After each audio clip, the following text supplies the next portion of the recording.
আসসালামু আলাইকুম ওয়া রাহমাতুল্লাহি ওয়া বারাকাতুহু। কাইফা হালুকুম? কেমন আছেন আপনারা? আমরা আস্তে আস্তে আজকে 16তম ক্লাসে এসে গেছি। আমরা আজকে একটি গুরুত্বপূর্ণ ক্লাসটা হলো আহ, হুয়া মানে জমির বা সর্বনাম বা প্রনাউনের ব্যবহার।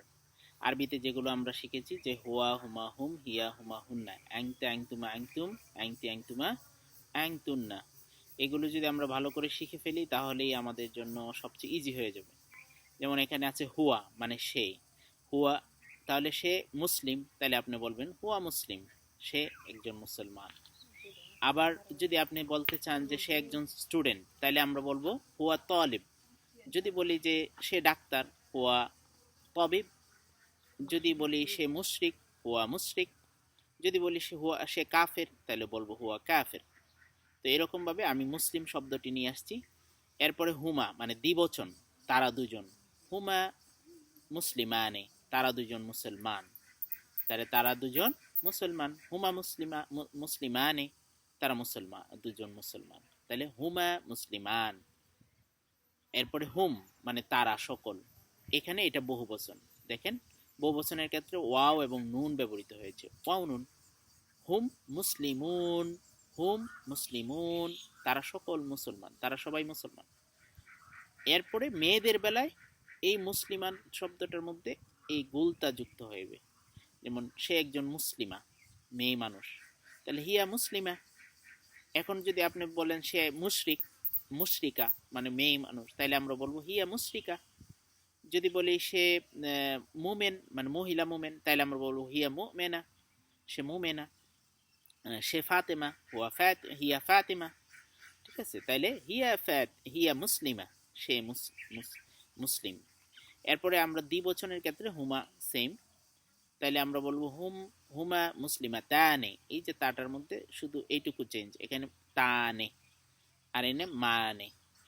আলিফ আর নুন যুক্ত হলে পুরুষের ক্ষেত্রে, আর এটার মধ্যে তার নুন যুক্ত হবে, তানে। হুমা মুসলিমা তান, তারা দুজন মহিলা মুসলিম।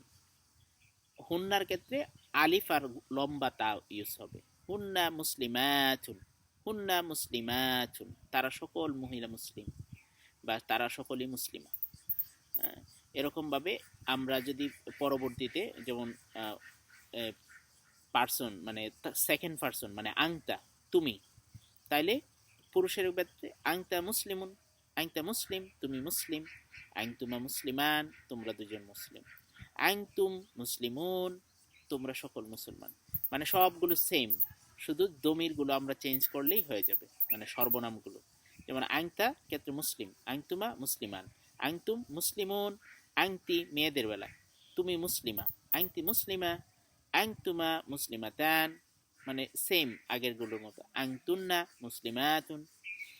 এরকম ভাবে আমি আমার ক্ষেত্রেও মানে নিজের ক্ষেত্রেও, যেমন আমি মুসলিম, পুরুষ বলবে, তাহলে আনা মুসলিম, আমি মুসলিম।